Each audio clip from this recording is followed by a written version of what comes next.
야채 스프는 모발, 피부, 기관지를 강하게 만든다. 아토피성 피부염과 신장 기능과는 깊은 관련이 있다. 이 병에는 체질성, 습진성 질환 등 많은 병명이 붙어 있다. 현대 의료에서도 고치기 힘든 질병 중에 하나다. 치료로는 스테로이드 호르몬제의 투여에 의한 요법이 주요한 치료법이며 식사요법도 겸하고 있는데, 안타깝게도 오늘날의 치료법으로는 부작용도 있고 완전 치유는 불가능하다. 이 병의 완치가 왜 불가능한가 하면, 단순한 피부병과는 달리 신체의 내부에서 외부에 걸쳐 체세포와 콜라겐의 작용이 전혀 다른 상태가 되어 있기 때문이다. 즉, 체세포 그 자체가 기형에 가깝고 정상적 체세포와는 다르기 때문에 독자적인 재생 능력이 떨어져 있다. 이와 같은 경우 피부는 피하 조직이 울퉁불퉁해 있기 때문에 혈액의 순환도 나빠진다. 그리고 신진대사가 원활하게 되지 않아 그곳에 작은 종양이 생기기 시작한다. 이 종양은 1000의 1mm부터 큰 것은 1cm가 된다. 그 이상은 일종의 피부암이라고 보아야 하며, 이 경우 환자들의 내장 도처에는 종양 모양의 증상을 가지고 있다. 알레르기, 아토피라는 말은 다르지만 표면에서 생기는 것과 안쪽에서 생기는 증상이 다를 뿐이다. 이와 같은 환자가 병원에 오면 우선 체질 개선을 해야겠다고 한다. 그러나 체질 개선의 주사와 투약을 1년간 계속해도 조금도 좋아지지 않는다. 환자들은 포기하고 다른 의사에게 가게 되는데, 여기서도 똑같은 말을 하게 된다. 이럴 수밖에 없다고 생각하고 있는 의사들의 머리가 바로 알레르기이며 아토피라는 약의 신자인지도 모른다. 체질 개선 약으로 고쳐진 일이 없으므로 적당히 반성을 해야 할 것으로 생각된다. 그렇다면 어떻게 하면 고칠 수 있을까? 먼저 주의할 것이 있다. 이것만은 절대로 지키지 않으면 안 된다. 우선 우유나 유제품, 그리고 육류는 먹어서는 안 된다. 다음에 주스나 드링크제, 청량음료수, 칼슘제, 건강보조식품류, 비타민제 등의 섭취는 결코 해서는 안 된다. 만약 이 약속을 할 수 없는 사람은 평생도록 아토피성 알레르기를 짊어지고 다닐 뿐만 아니라 암도 언제 걸릴지 모른다. 왜 이러한 주의를 하는가 하면, 알레르기나 아토피성 피부염 등이 있는 사망한 사람의 신장을 꺼내 자세히 조사해 보면 신장병은 아니었을 텐데도 신장의 기능이 칼슘이나 합성 물질에 의하여 망가지고 있다는 것을 알 수 있다. 아토피성 피부염 환자의 95%까지는 비타민 B2의 결핍이 나타나고 있다. 그러므로 다음에 건강법대로 결코 서두르지 말고 실행해 가야 한다. 최초의 일주일은 하루에 야채 스프를 10cc씩 먹도록 한다. 한 번에 너무 많이 먹으면 온몸이 불에 데인 것처럼 피부가 뻘겋게 붓고 아프며 가려움이 심하게 되어 3일 후엔 피부가 갈라져 피가 스며 나오거나 높은 열이 나게 된다. 이 때문에 서서히 체세포의 정상화와 동시에 피부나 손톱, 발톱, 모발에 이르기까지 신체의 골격을 튼튼하게 하지 않으면 안 된다. 따라서 모든 것을 느긋하게 실행하는 것이 중요하다. 일주일이 지나서도 피부에 변화가 생기지 않는다면 야채 스프의 양을 20cc로 늘리고, 다시 변화가 적다면 서서히 양을 늘려가면 된다. 반대로 피부의 증상이 나빠졌을 경우에는 스프의 양을 줄이든가 2-3일간 먹는 것을 피하도록 한다. 이 건강법으로는 약 1개월부터 중증인 경우에는 1년 이상이 걸리는데, 이 동안에 스테로이드 계통의 약이나 한방약 등을 사용해서는 안 된다. 아토피성 피부염의 식사에 대한 주의.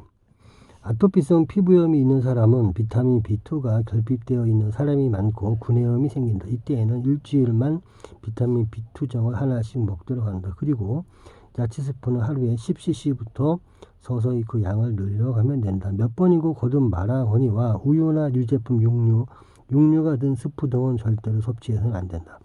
어패류나 야채, 쌀밥을 먹도록 한다. 이상의 주의사항은 모든 증상에 해당한다.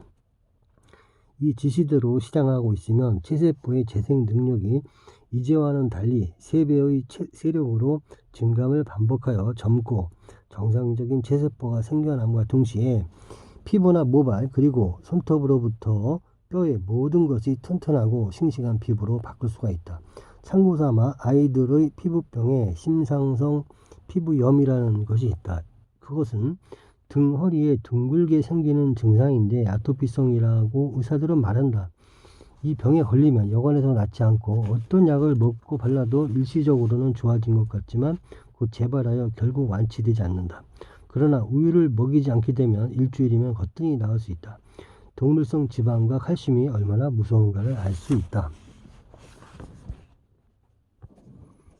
야채 스프로 대머리를 고친다. 모발이 성그러지거나 벗겨진 것은 본인에게는 매우 심각한 고민이다. 또 최근에는 여성의 대머리도 늘어나고 있다. 대머리 1,000명의 식생활을 조사한 결과 다음과 같은 경향을 볼 수 있었다. 어렸을 때부터 우유나 유제품, 육식을 즐겨 먹은 사람의 두발은 10대부터 성그러진다. 중학생 때부터 우유나 유제품, 육식을 많이 먹은 사람의 두발은 20대를 넘어서부터 빠지기 시작한다. 야채나 어패류를 먹지 않는 사람은 30세를 넘어서부터 대머리가 시작되어 40대에 가서는 완전히 대머리가 되어버린다. 샴푸를 두피에 직접 바르는 사람이나 자주 머리를 감는 사람에게 대머리가 많다. 왜 육식을 하면 대머리가 많이 생기는가? 인간의 생체를 알고 있으면 당연히 알 수 있는 일이다. 이것은 혈액의 순환이 원인이다. 동물성 지방을 너무 많이 섭취하면 콜레스테롤이 증가하여 혈관을 좁혀버린다. 이 때문에 혈액의 순환이 방해되어 버리는 것이다. 모세혈관은 두피의 말단까지 혈액 속에 여러 가지 영양소를 보급해 주는데 이것을 할 수 없게 된다. 혈액 속에는 아미노산, 특히 유황이 포함되어 있으며 피부를 활성화시키는 매우 중요한 유황 아미노산이 들어있다. 그리고 혈관의 수축을 좋게 해주는 지방산이나 식물에 들어있는 리놀산, 리노렌산, 비타민, 핵산 등도 있다. 이러한 영양소를 날마다 운반해주는 혈액의 통로에 콜레스테롤이라고 하는 불법 주차의 벽을 만들어 칼슘이라는 돌멩이를 늘어놓는다면 신진대사는 말할 것도 없고 두부의 표피에 필요한 영양소를 보낼 수가 없게 된다. 따라서 모근은 영양실조를 일으켜 발육이 방해되어 버린다. 동시에 모공은 굳게 닫혀져서 표면은 외적이 들어오지 못하도록 굳어져서 결국 그것이 대머리를 만들게 된다. 그렇다면 어떻게 하면 두피를 재생시키고 대머리의 고민을 해소할 수 있을까? 이제 와서 굳어진 두피를 안에서부터 돕는 것은 시간이 너무 많이 걸린다. 그렇다면 두피를 뚫는 공사를 할 수밖에 없다. 우선 내면으로부터 야채 스프로 혈액의 정화작용을 촉진한다. 그리고 겉으로부터는 굳어진 두피를 부드럽게 하여 모공을 다시 재생시켜 모근의 육성을 좋게 해주는 것이다. 결국 이 방법밖에 없다. 이렇게 해서 안과 밖으로부터 영양의 보급을 해주면 두피도 모근도 다시 생기를 되찾아 소생하게 된다. 그 영양소의 원점은 쌀교에 들어있는 비타민이다. 곱고 아름다운 피부를 갖기 위해서 쌀교 주머니를 사용하라고 옛사람들은 가르쳐 주었다.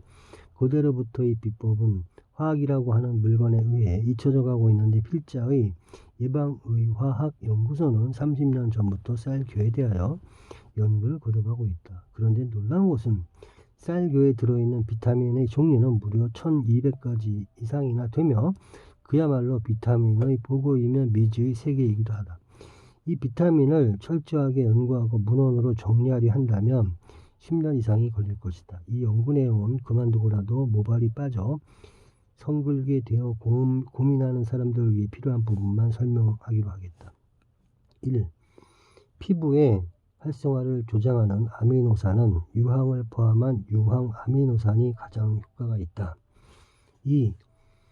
혈관의 수축을 좋게 하여 혈행을 촉진해 주는 것에는 지방산과 식물에 들어있는 리놀산과 리노렌산이 있다. 1과 2를 효율적으로 배합하여 산과 당을 혼합하면 외부로부터의 영양 보급과 흡수가 최대가 된다. 이 육모제를 만드는 방법은 수십 가지가 있으나 가장 간단하고 침투력이 뛰어난 것을 소개하기로 한다. 육모제 만드는 법. 쌀교 500g에 따뜻한 물 40에서 45도 1리터를 잘 혼합하여 적당한 용기에 담는다. 누룩 5g과 소다 3g을 섞고 1의 혼합액에 더한다. 이때 그릇을 45도로 보온하여 종종 저어가면서 하루 밤낮을 그대로 둔다. 하루 밤낮이 지나면 분해가 끝나고 액이 걸쭉해진다. 이 액을 커피를 끓이는 방법으로 여과한다. 이 액을 냉동한다. 사용할 때는 냉동된 액을 녹여 환부에 바르도록 한다. 하루에 아침, 낮, 저녁 3번씩 실행하는 것이 좋은데 냄새가 매우 고약하므로 저녁에 자기 전에 하는 것이 좋을 것이다. 이 경우 오데코롱을 조금 섞어주면 냄새가 다소 달라진다. 이 방법을 실행하는 사람은 반드시 야채 스프를 하루에 0.5리터 이상 5에서 11개월간을 계속해서 먹어야 한다.